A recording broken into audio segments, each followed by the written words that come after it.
जन्मतारखेत जर 2 अंक जोडून आला असेल, तर उदाहरणार्थ 12, 21 किंवा 22 तर त्याचे परिणाम काय होतात? ज्यांच्या जन्मतारखेत 12 आहे, हं, त्यांना यश प्राप्त होतं.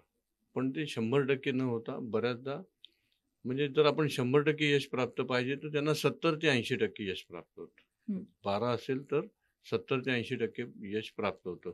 जसं की राजकारणामध्ये पाहिलं तर शरद पवार साहेब आहेत, गोपीनाथ मुंडे साहेब होते. यांना 12 मुळे यश मिळालं होतं. 21ला खूप अडथळे येतात. पण हं, जसं की राजकारणातलेच आपण पाहत आहोत तर मल्लिकार्जुन खरगे हं. पद मोठं आहे, पण अधिकार नाहीयेत. आणि जर 22 असेल तर?